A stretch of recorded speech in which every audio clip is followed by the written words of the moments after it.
Hello people, we are back again on Sugapepper. This time round, we are going to be doing a show on Wednesdays for the divas, for the women. And today on the show we have Abukayo Murunga Marianne. She's going to introduce herself. We are going to learn so much about her. So tune in and let's enjoy the show. Hi Marianne. Hi. Welcome to the show. Thank you. It's our first time meeting. Tunakutananga tu on social media, but today she's physically here. And tell us about yourself. Thank you, Onana. My name is Marianne Abukayo Murunga, but I prefer being called Abukayo Murunga. Abukayo. Yeah, because these two names I inherited from my grandmother, and my grandmother was a very key figure in terms of community development. She contributed hugely to the development of the church as well. So I prefer using those two names because in a way they motivate me to work towards who she was. Wow. Yeah, because she passed on when I was 8 years old, and I keep on being told stories about how she was kind, and the work she did in the community. Yeah, so I would always prefer to be called Abukayo Murunga. Yeah, but Marianne is my Christian name, so feel free.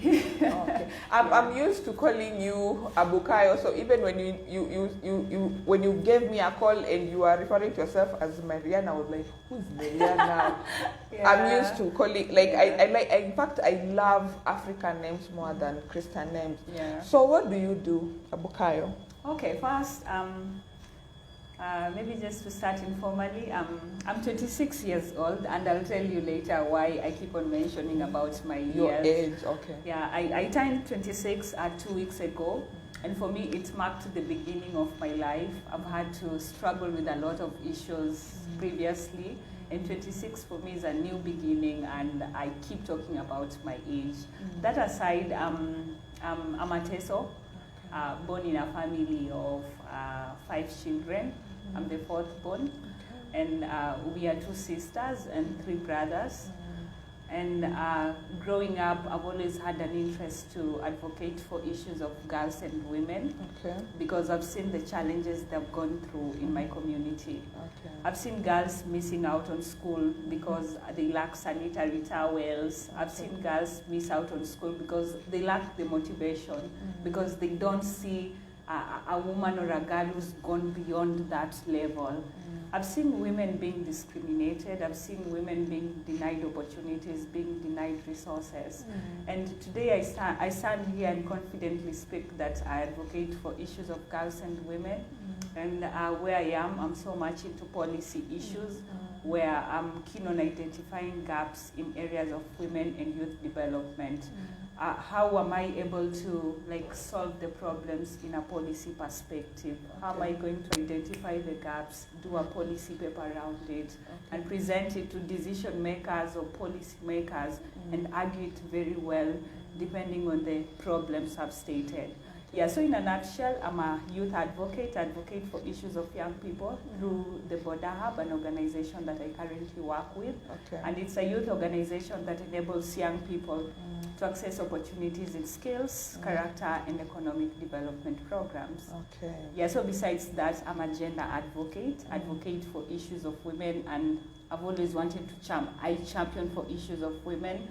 Then I'm a feminist, a liberal feminist who champions for equal opportunities for both men and women. When you talk about a liberal feminist, what do you specifically mean? We have the liberal feminist and we have a radical feminist. And I'm liberal because I don't come out as a rough person. I don't tend to use force. I tend to get an understanding of what I want feminism to look like. And I tend to use information to argue it out without really using force. Because sometimes whenever we use force, we lose it. Whenever we use force, then we are likely to redefine, and we're likely to redefine feminism in a very bad way. And that's why we hear of toxic feminism. Yeah, so for me, I would rather be a liberal feminist who wants to argue things based on my point of information. So in a homestead setup, what would a liberal feminist do as compared to a radical one? Okay, in a home-based setup, I would just want to briefly or narrowly link a radical feminist and a toxic. Not because they're one and the same thing, they're not, but sometimes toxic femininity is sometimes related to that radicalism. So in a home setup, a liberal feminist would say duties can be shared by either a man or a woman, a boy and a girl. We can all like wash utensils. But for a radical feminist, she'll say no. Like she'll come out and like forcibly say things that may make even the other gender feel bad. Maybe for example, she may go an extra mile maybe to just manipulate the man. She'll go an extra mile to say, I can't do this, I can't do this. Okay, for me in future when I get married, I know I'm still a liberal feminist, I'll still be, but I'll cook because I love cooking. Okay. Not because I have to cook, but because I love cooking and I'll always love to cook for my husband. Yes. Like for washing clothes, I'll always want to wash because maybe I love washing. You will not do the washing machine because I'm always seeing that debate doing rounds like I'd rather just buy a washing machine and then it sorts out the laundry issues. Yeah, I think issues of washing machine trying to make things simpler is really a personal decision. Yeah. If I feel I need to do it the simpler way, even women should not suffer. If you can afford the luxury of getting the washing machine, please go ahead and get it. Okay. It saves you time and it saves you the labor of washing for hours. But if you can't afford and you feel like washing by your hands, wash for your husband. Okay. Yeah. Is there tangible change in Busia, one that you can actually point out as impacted by your organization? Yes. Maybe let me speak briefly about organization started recently, like formally in July. Okay. Yeah, because it's something we've been thinking about, but formally in terms of physical space, that was in July. Okay. And we currently have a program that is running. It's called the Community Youth Champions Fellowship Program. Okay. So it's an annual capacity development program that seeks to identify, recognize, and award outstanding young people who've gone an extra mile to do amazing things in the community. Yes. In a way, I would say it's slowly impacting their lives because previously there's never been an opportunity for them to come out and showcase what they're doing. Yeah. You realize that most opportunities and most fellowship programs focus on young people who are in like uptown, like in the cities in Nairobi, Kisumu. What about Busia, where we have great potential, but these young people don't get the opportunity? Yeah, so I would say for me, for organization, our greatest accomplishment as we stand is enabling, providing a platform for young people to showcase what they're doing. It's an ongoing process, and we are hoping for the best even as the program is continuing because it's a 6-month program. Slowly we are able to measure the impact of the program on young people. And also again, normally on Fridays every week we have a youth dialogue. Where basically for us, we are keen on providing a platform for young people to engage on conversations that affect them. Okay. So those are some of our accomplishments, some of the things we feel we've impacted them, and slowly by slowly we feel young people have finally gotten a space where they can come out and just speak out. Is it gender balance or is it tending to lean to one gender? Our organization is youth and women-led, and that is in terms of the leadership, also the board of management, and also we focus generally on young people. So we consider all gender because we are never going to develop if we focus on one specific gender. Okay. So we are youth and women-led. Yeah, we are gender sensitive. So do you think girls and boys should be raised the same? Yeah, girls and boys should be raised the same because the gaps we keep seeing today is because at some point our parents were trying to raise boys in a certain way and they're trying to raise girls in a certain way. And you realize for we to raise a balanced society, then we need to equally invest in how we raise our girls and boys. And maybe just to give an example of our family or a homestead setup, like there are duties that should be shared among boys and girls. There are opportunities, there are privileges. Yeah. Whenever it comes to school attendance, I think both boys and girls should always be given the priority and the opportunity to learn, without considering the fact that let a boy go to school first, then a girl will follow. If we want to build a just, a balanced society that is wholesome and that really represents everyone, then we need to raise both boys and girls in an equal, same way, by exposing them to opportunities that we feel will grow them. And that's why we never have these gender equality issues that is even being contested in the parliament. Because then when we decide we are raising them in a certain way, the level playing field is the same, then there'll never be inequalities. We'll raise them, and hivyo tutazidi ensure there's gender equality in every space, women, men, 50%. Of recent, men mostly the society is of the perception that women have become so much empowered than men. So is there a way to narrow that gap so that we actualize the concept of laying the playing field to be the same for both genders? Okay. Yeah, so as a society, there's been that discussion about women are now more empowered than men. But there are discussions around have men been taught to handle empowered women so that we avoid, because we are not competing with men by any chance. We are never competing with men by any chance. We want these opportunities so that we can have just as many opportunities as men have. When you talk about women, then you're forced to just remember about the gaps we have today are informed by historical injustices we've had in the past, and this has been created by the communities we live in, by the communities which have created systems that have still made women lag behind. Yes. So it's a moment where women have come out, but still men are complaining. I think we need to start engaging both men and women to see how can we complement each other without thinking we are competing. And that's why I think the gender bill, I keep on talking about it because it's an issue. You find that once it reaches parliament, it flops. And mostly this force comes from the male figures. Why do we think that is so? It's because they feel women are coming to compete with them. But we need to create sessions whereby we tell men, learn to handle empowered women. Yes. And we tell women, we are not trying to compete with men, but we want to be empowered enough to access just as many opportunities as men are accessing. So can you tell us who an empowered woman really is? Okay. An empowered woman, let's narrow down to information. It's information that may make a woman empowered or less empowered. Yeah. An empowered woman is that woman, and this we may not really blame this on them.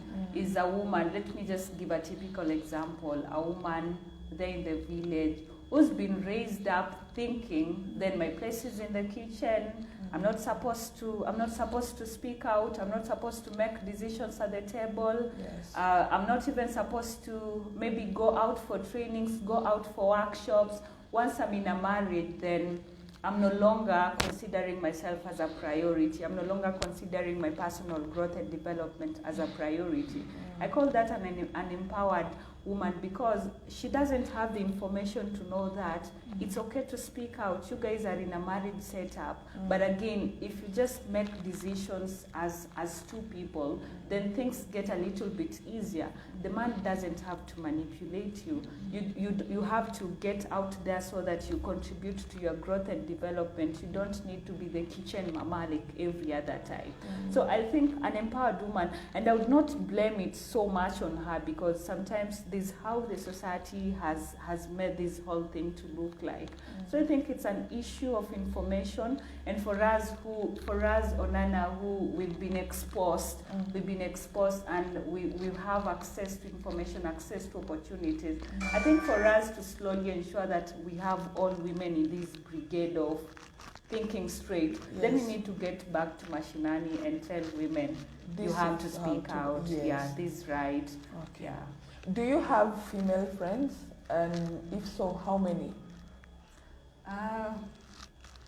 Previously, before I turned 26, I had a lot of friends, I had a wider circle of both female and male friends. Okay.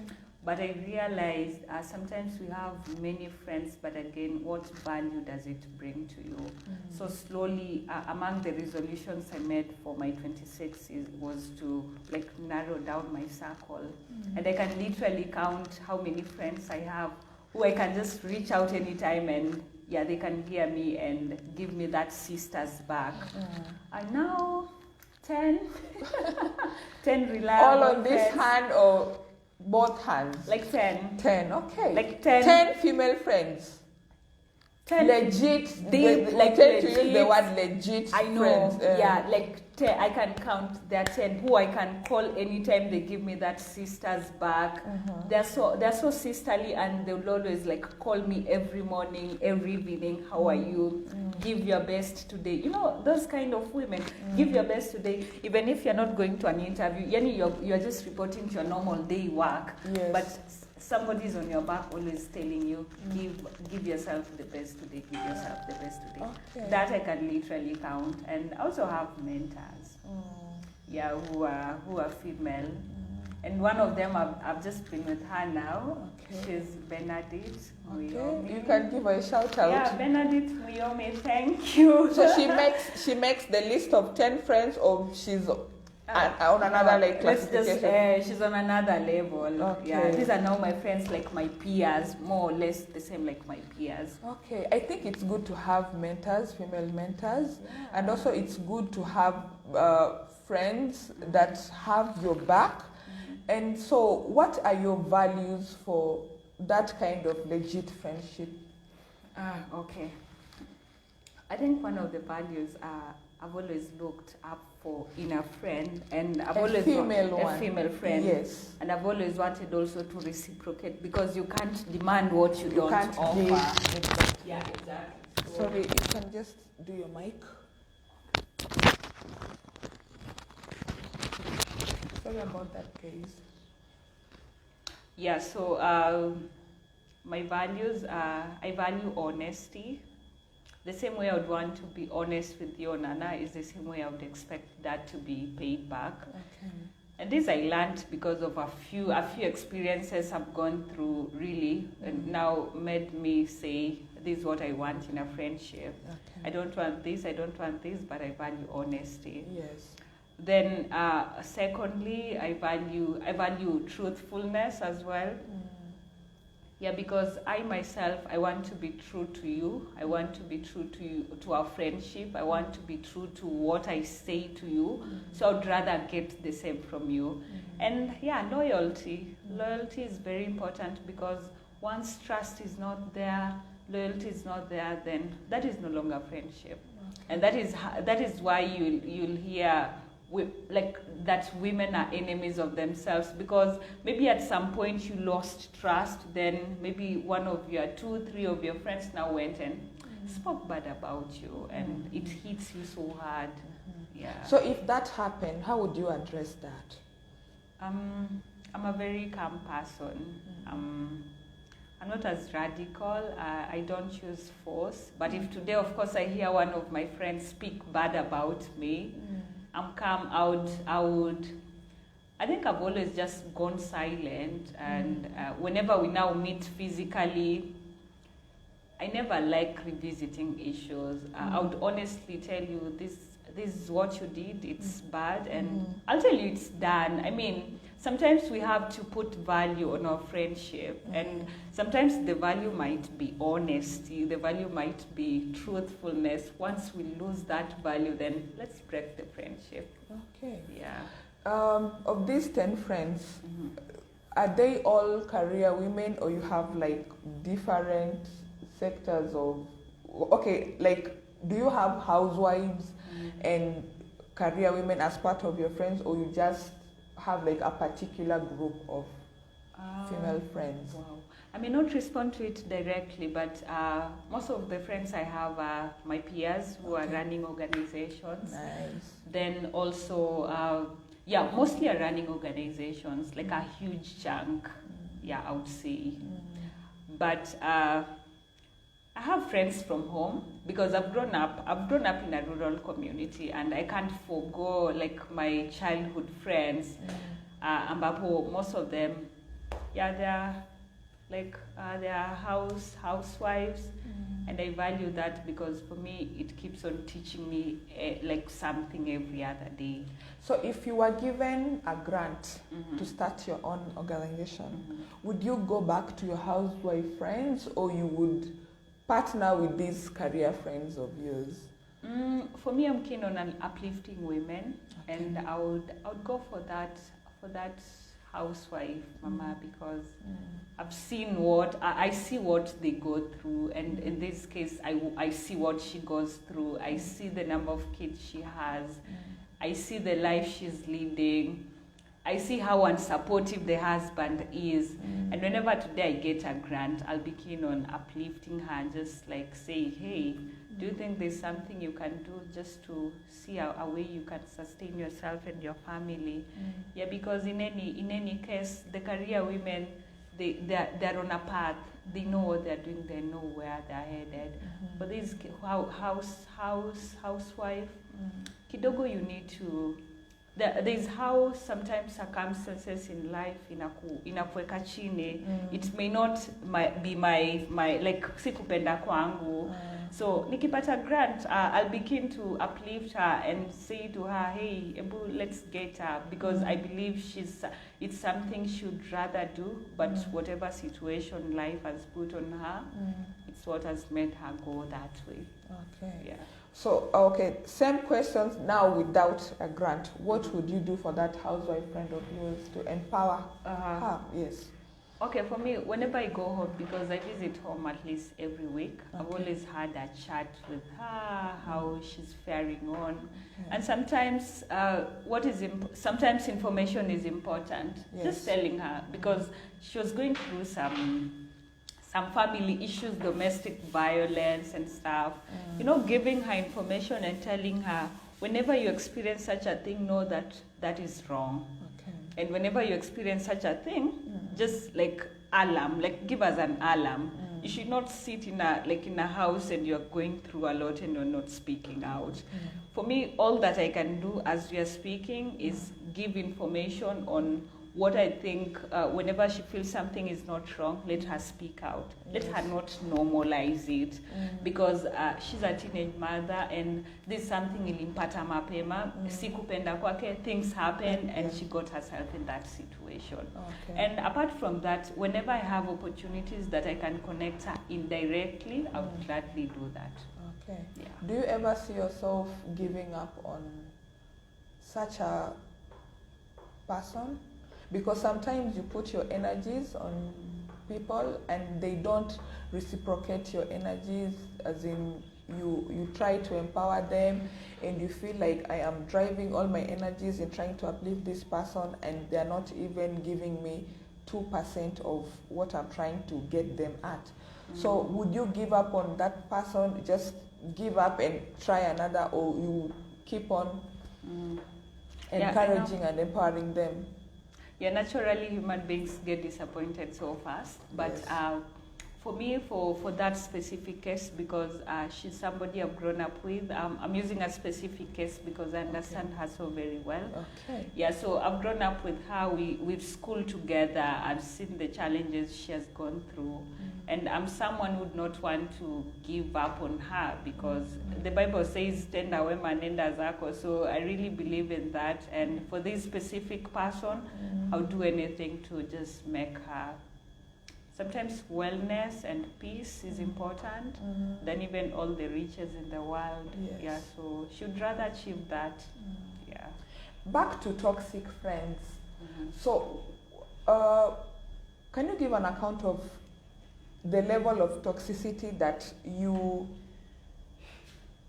went through with that particular friend, and for how long did you condone that toxicity till you made a decision to say, no, I can no longer do this. Let me just start a new path with other friendships? Yeah, so toxic friendship is just straightforward, and for me, I've had friends who've had to like backstab me, unfortunately, and there are times you trust friends so much to an extent that you tell them everything, and you want them to be part of your solution. You want them to be the ones providing solutions to you. And yeah, so for me, what made me let go some of the friends were I was in a very toxic workplace. And there are a lot of issues, women and workplace and the controversies around there. Yes. And there are a lot of stories, and I thought, Onana being my friend, I can always share with her my stories, and how can we... DJ Elvis, thank you for tuning in. Mike Juan, we thank see you. Mandela and Missy Maureen. Thank you. Give them a shout. I think thank you, guys. Friends. Missy Maureen, thank you. Mandela, Mike Juan, DJ Levis. Those are my very good friends. Okay. Yeah. Golda Nyota, she's one of my very good friends. Golda Nyota, thank you for from being Kakamega. Friend. Yeah. Stay legit. Yeah. Yeah, so I was just telling you about issues with workplace, women workplace, and the controversies that come in. Yes. So for me, it was my first experience at work, and I didn't imagine like my first job experience would be as crazy as that. And I got into that space. My boss was a man, and there are all these formed stories about me and my boss, and my boss, interestingly, is a pastor either way. Yeah, so I could not imagine some of the things that were being narrated about me and him. Yeah.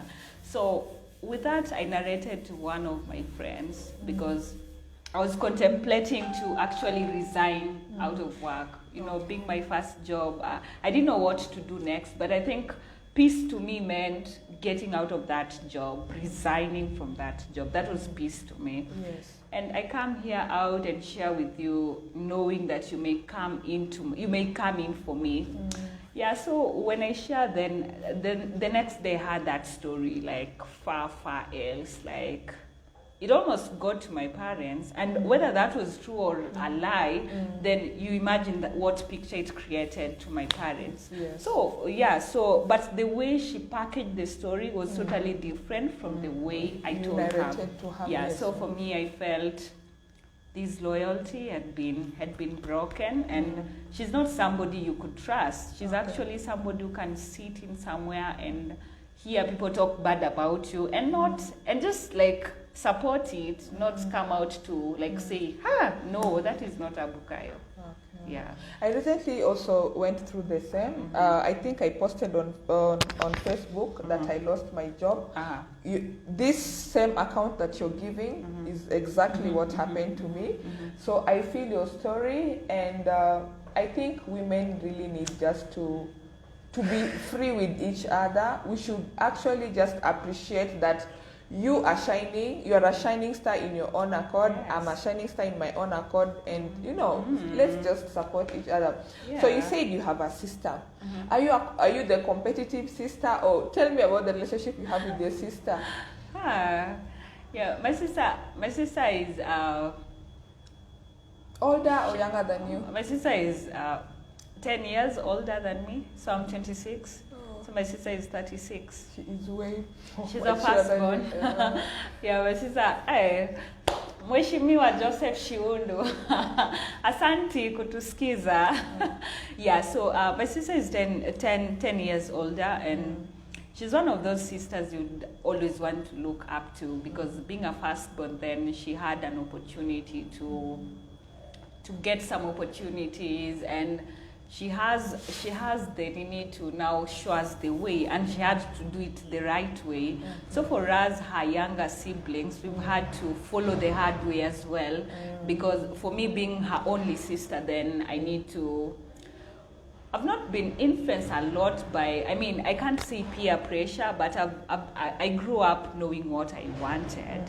Although not as clear as the stars, but at least I grew up knowing I'm an advocate for issues of women and girls. This is my road. And my sister as well is that kind of a person.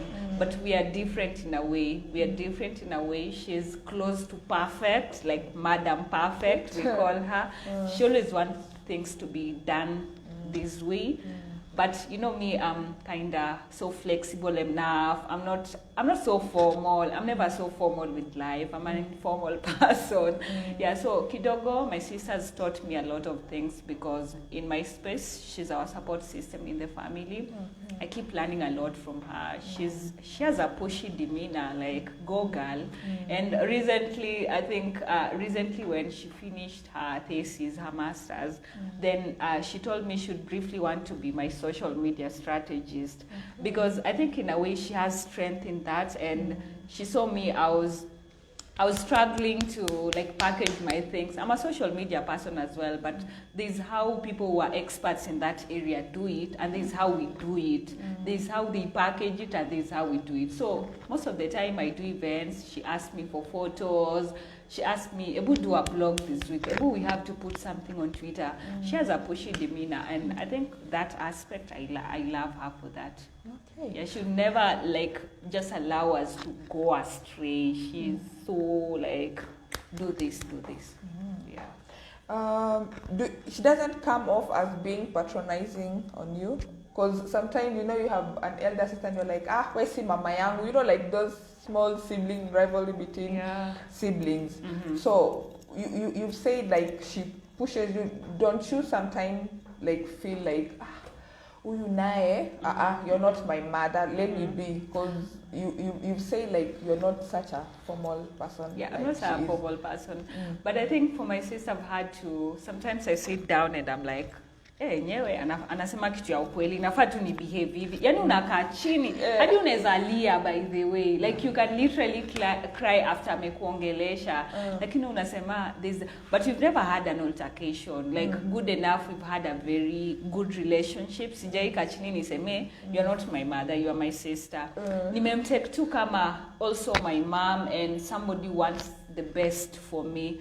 So everything, but whenever she calls you and anataka kukusomea, you'll cry. If you're a normal human being, you'll cry. Ka uko na feelings like me, I literally cry because she's so hard. She'll tell you the truth and like plainly akuambie tu.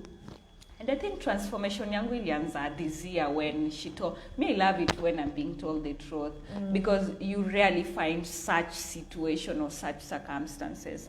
Aliniambia Abu, she calls me Abu. Abu, whatever you're doing, if you did it this way, itakuwa sawa. Whenever you tell me the truth, first, it will hit me and I'll get emotional about it. Secondly, I'll work towards it. I'll work towards ensuring nivi nataka nifanye. And for me, she's come out as a good person who wants the best out of all of us. Yeah. Sitting across from you, I can tell that you are a well-behaved, should I call you a young woman? Yeah, young woman. And you look like disciplined. I'm a good judge of character. So what are your positive character traits that you actually adapted from either your sister or in your family setting? Okay, in my family setting, I think I'll talk about values. Growing up, my mom and dad were teachers, and coming from a family of teachers, then you'd expect there's some level of strictness, discipline, and all that. Yes. Exactly, viboko na chapwa. And for us, life has been that since when we were young.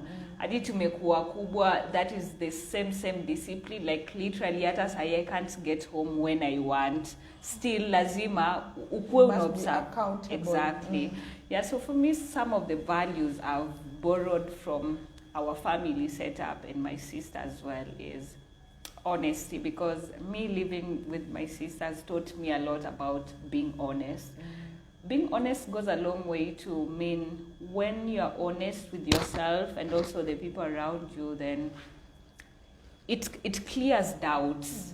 I'm honest to an extent that I know what I want, and also know what is good for me, because I think 26 has taught me to choose myself first.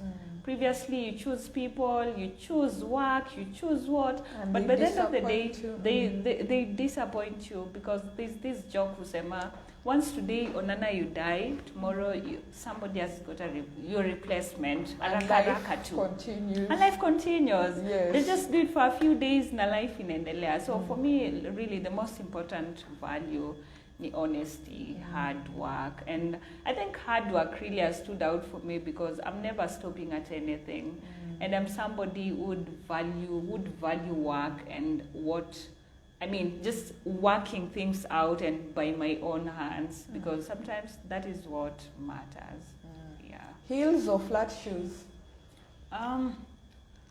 Sunday Eric, Sarah Reedy, Saidi Peter, brand official. Thanks for watching. Yeah, so heels. Yes, sometimes I do heels. Not most times, but I would love to really be in a situation whereby I have to do heels.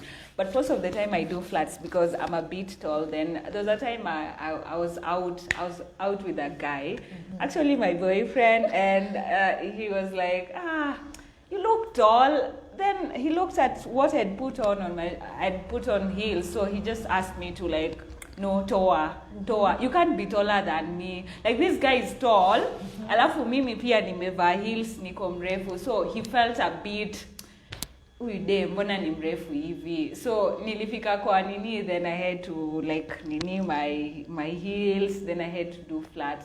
But for me, I love both heels and flats, but I put them differently. How did you feel about that comment?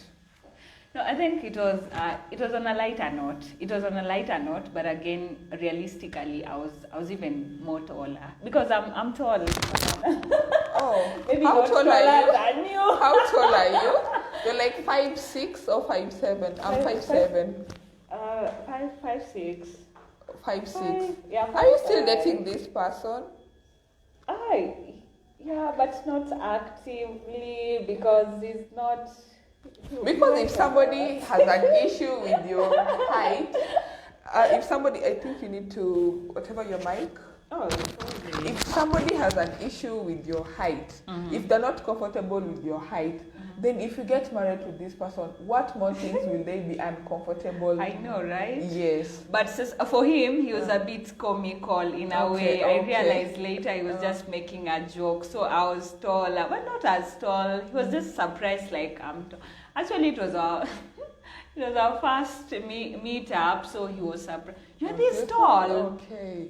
What have you put on your legs? Akaona ni heels, akasema, okay. Okay, so if the comment was made in humor, then yeah, we'll take exactly, it like true. What would be your ideal spouse? I hope it's not an ambush. No worries, we can always respond to it. Okay. Hey, ideal spouse. For liberal feminists, that is usually the thing people want to know. Like, these feminists, do they? I don't know why they keep on correlating feminists with lesbians. Exactly. I really don't get that kind of. I don't get that link as well. Mimi, I love men. Like, honestly, I love men. And anytime I'm defining myself as a feminist, then I have to say I love men as well. So people find it as ironical, because there's a way they've always been cultured to understand. If you're a feminist, then you hate men. No husband, no what? No masculinity. You're shaving your hair, you're not doing makeup, you just look evil, like awkward. Exactly. Say my man. Yeah, true. But for me, I love men. I love hanging out with men. You have male friends, you said you have male friends. Yeah, I have male friends, exactly. My ideal spouse would be Okay, you've just put me in a fix, but it's okay.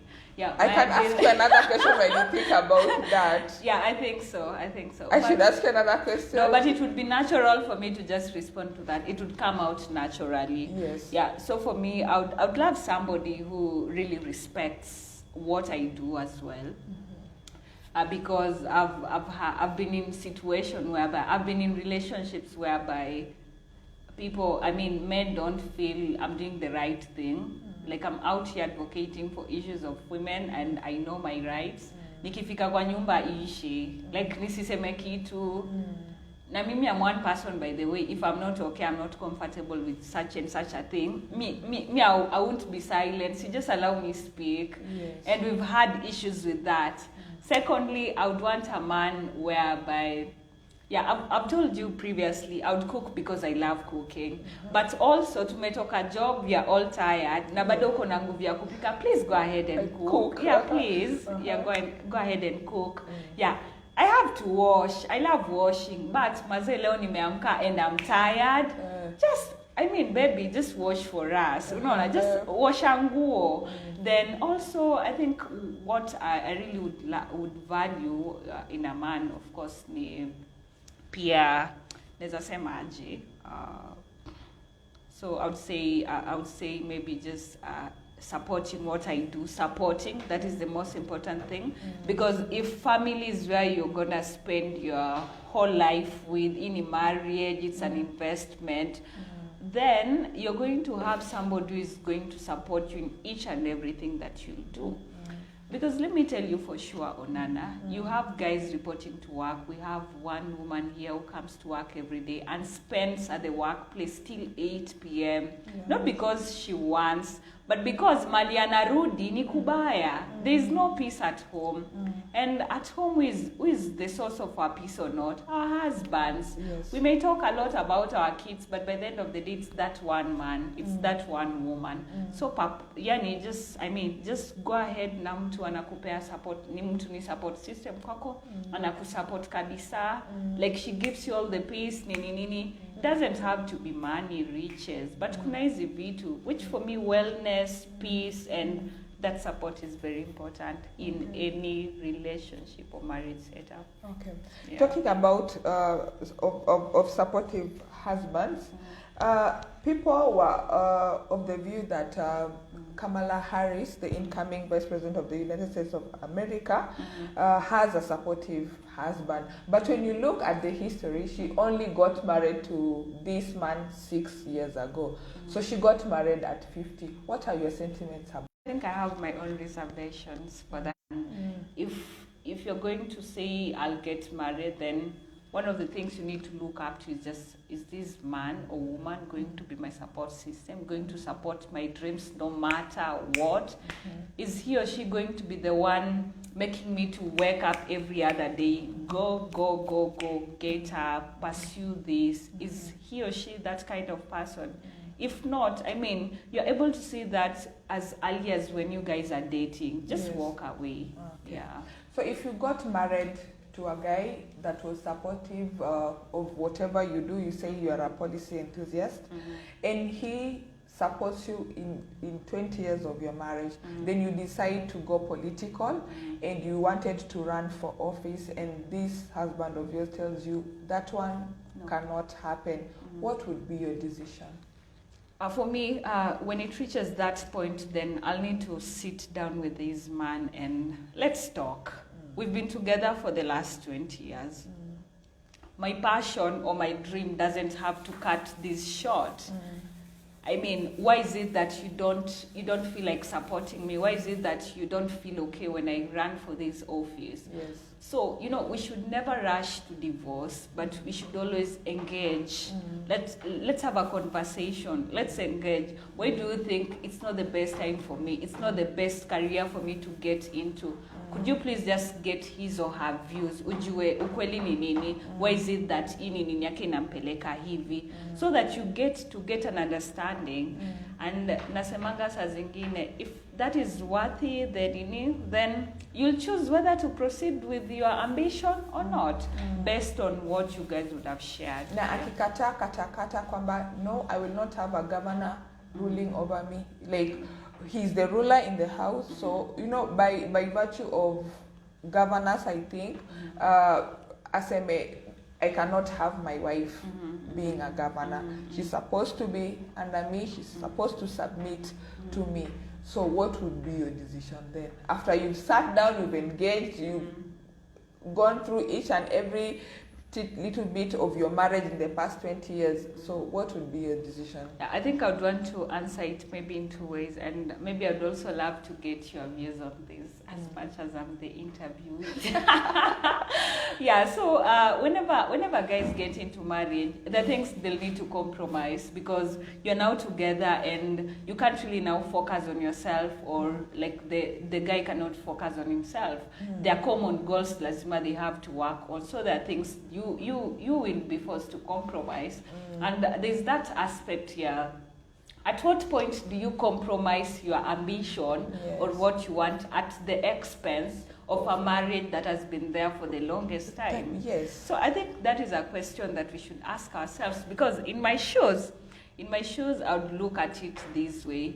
Am I ready to compromise my marriage, which has been there for 20 years? Yes. Not jana, that I can just easily walk away and say, because I want to be the governor, achana nayo. So for me, really, I would want to say, are you ready to compromise your dream or your marriage? But again, thinking of compromising your marriage, look at how far you guys have come. You, like, it's a system that has been running for 20 years. You guys probably have kids. Like, you've gone a long way. So think about it. And sana in marriages, one person has to compromise for it to work effectively. You just don't want the best for yourself and evil. Let's look at the bigger picture. What does this mean for us all? Yes, I would not give a straight answer, but that's how I would look at it. What would be your half, like, meet me halfway? Okay. I think I would strongly engage my husband and get to hear from him. Like, nini, mbona hutaki, kani insecurities, hebu niambie ni gani. Exactly. Or make him a deputy, or deputize you. True. Alafu pia unamwambia what this means for us. You have to tell him, because sometimes men or women, if you don't paint the picture of how that thing will benefit all of us, then mtu atakuona you want it for yourself and God for us all. So let's sit down. Nikwambie tu kweli, nikwambie kukuwa gavana yangu hii Busia, ni vita tusaidia kama familia. And I would even direct it to kids. Hata naweza tumia watoi kunitetea. Acha mami aende, acha mami. So that it's no longer about you, it's also about them. You said you love cooking. So if you were called to cater for Biden and Kamala, ni chakula gani yenye utapika, like unajua tu then like on top of my game nimepika hii food, it will not backfire on me? Nice. So for Biden and Kamala, I would just want to, of course, make them have the African dish. Mr. Ki, yo ya uzunguni. Ndataka tu, unajua, in Teso tuko na culture yetu, and mostly we do nyama imekaushwa na njugu na ugali ya mihogo. So today too, waseme tu Biden and Kamala are in Kenya, ama mahali, and Murunga, you've been called to like be the exactly. But then I would literally go for that dish peke yake. Haita backfire. You can mingle that brown posho perfectly. Mario Ninyila, you're watching and you can attest to this. Yeah, I'll cook. Yeah, I can cook. So that's like your best food that doesn't always backfire. Specifically for them, because now, I mean, I would want them to have a taste of the African food, and particularly from Teso. But those are not foods that I cook like kila siku. They are foods that I cook. But I can as well just do that food na nisiharibu maneno, ikuwe tu sawa. What do you make of men that qualify women that know how to cook chapati as wife material? No, that's bullshit. As much as kupika chapati, this one doesn't wake up. Yes. No, as much as it's a compliment, yes. No, we should not categorize women that way. We should not. I mean, I also hate it because I love cooking and neza taka any other woman akuwe anajua kupika. But again, we should not use that to qualify or disqualify women for marriages, unaona? Because hawiti huyo dem kukua house girl kwako ka ajui kupika, you can always hire a house girl and come and cook for you chapatis. But people are of the view that a wife, like the list of tasks you can do for your husband is to cook. The laundry, it can be sorted out, but cooking is you must cook for your husband. I think that is relative, and it means different to different people. Like I would say earlier, I'd always want to cook for my people. Like me, na kitchen, I would always want to be there, cook for that husband, because I love cooking one and I love him, so why not do that? And I won't do that because I'm a woman. I'll do that because it's the best thing to do, and that is what I love. So if you're not a perfect chapati like preparer, what would be your plan B? To do the chapatis as he loves them. Alafu, I think also let's just embrace each other. Tumepatana and enyewe. See, I'm not making the best chapos. Yes. Like, I'm not making the best chapos. But I'm going to do anything about it. Yeah, so for me, really, let's also embrace our weaknesses and really work towards how can we do it best. You can even like challenge yourselves as a husband and a wife. Can we cook chapatis like so that we keep learning better? But unajua tumenipata leo, I don't know how to cook chapos, and you are uko nje, that wife. Yeah. Let's embrace ourselves and slowly work towards perfecting what we feel is okay for us. I mean, life is what you create out of it. Okay. Yeah. On a scale of 1 to 10, how do you rate sex in a relationship or in marriage? Yes. How important is it? Sex.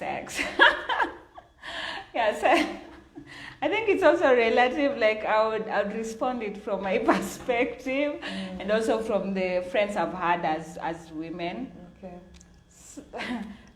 Sex is good in a relationship, in marriage, and also scientists say it's good. In fact, wanasema zinatibu ugonjwa zingine. That is the most interesting part, zinatibu ugonjwa zingine.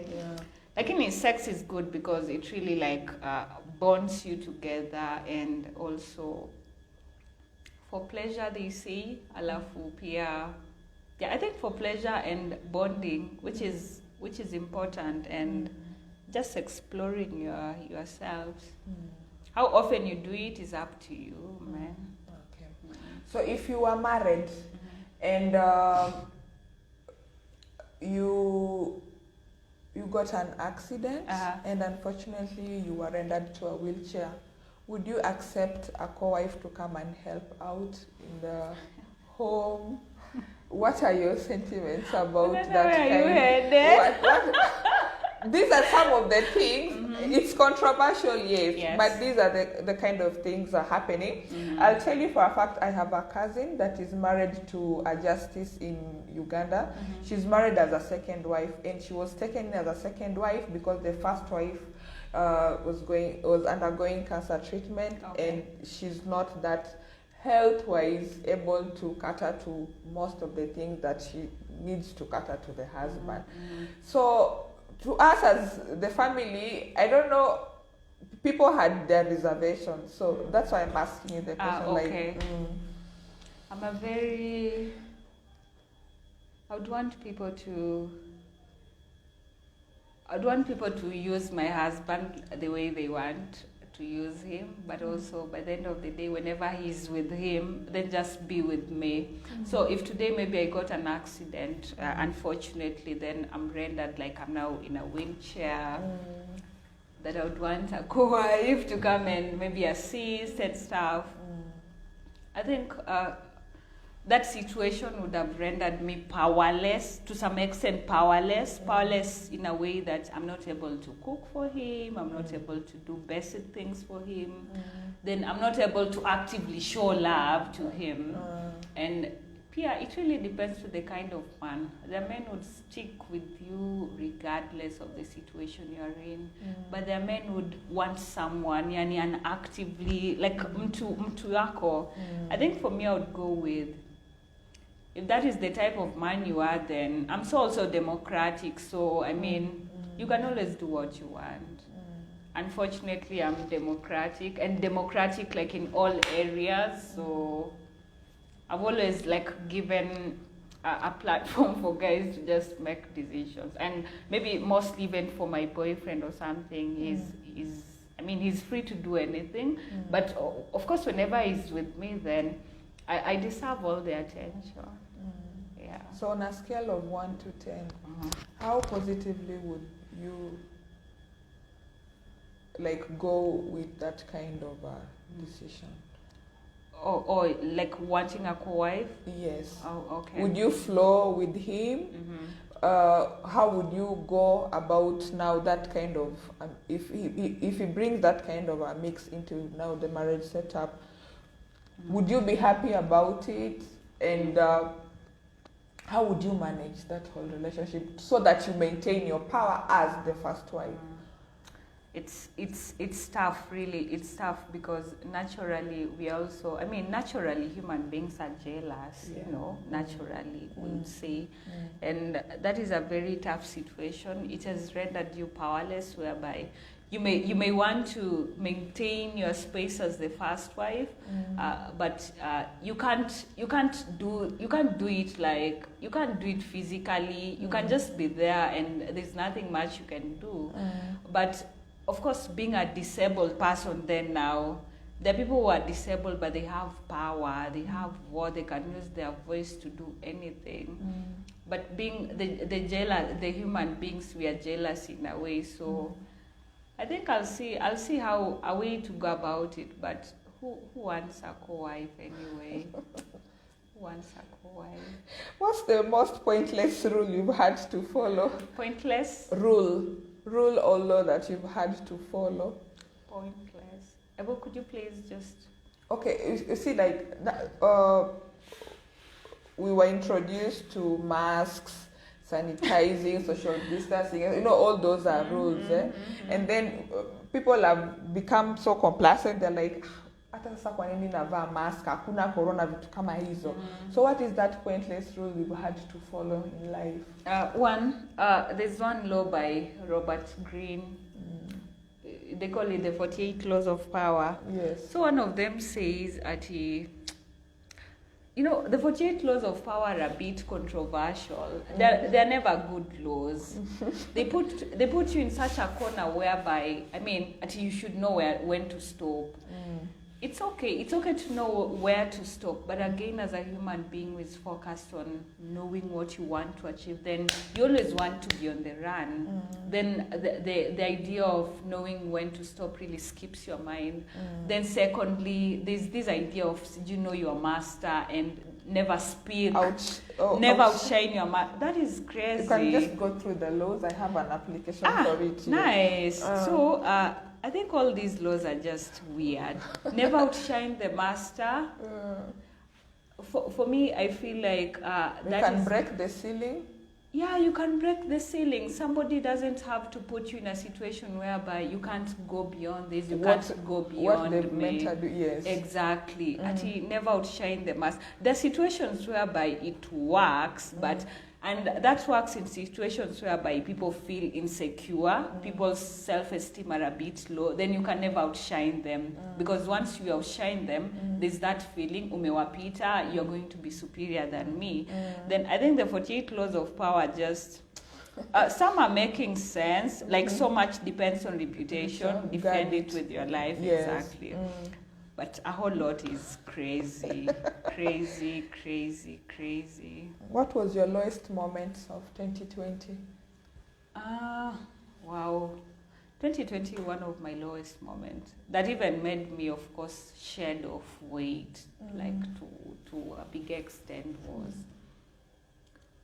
resigning. It was my lowest moment. Resigning as it is was not my lowest moment, but what transpired towards the resigning. Okay. For me, I had the option of resigning in a very, like just writing a letter and natoka kwa uzuri, not because there are issues, but because I feel, I need to grow and I need to transition. Yeah, so for me it was one of those lowest moments, because there are a lot of things that you spend so many years building your reputation, then in one day, you're shattered, and your name in Arabika too, and you have to get out of there and go and rebuild your name once again. So it was one of my really lowest moments. Then I was 25, and that's why I keep on talking about my 26, because it is a journey I'm beginning. Okay. Yeah. And what are you looking forward from in 2021? 2021, as it looks, really has good plans. And I think may God continue to guide us through, because, so for 2021, I'm focused so much on where I am now as an individual and also at the organization level. By 2021, I want us to have moved to like a different level, having started just this year, the challenges of starting organizations. By 2021, we want to be, a step ahead in terms of what are some of the programs we are doing in the community, how many young people are we impacting positively, how many young women are coming out and speaking out. Because as a woman, wherever I am, I would always want every woman to know that there's power in her voice, and we don't need anything, we just need our voice. Yes. Let anyone take anything away from you, but whenever you have your voice, just speak out in case there are any injustices, speak out in case you feel like you've been discriminated. Speak out, because that is what will save you from all the hula baloo that goes on in this world. Okay. Yeah. Got it. Yeah. So how can I and any of the viewers be part of your organization? Nice. So I think that's a good question. We actually located at Breeze, and actually anytime you can just drop by and find out more about what we do as an organization. Then we have our website, and also our Facebook page is called the Border Hub. Okay.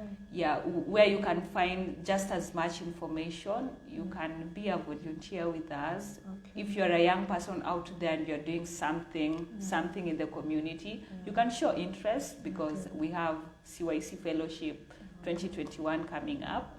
We also have our youth dialogues that run every 2 weeks on Friday at the Hub. So if you're there and you're a young person, you feel there's need to speak about issues that affect us, you can always join us on Fridays every 2 weeks in a month.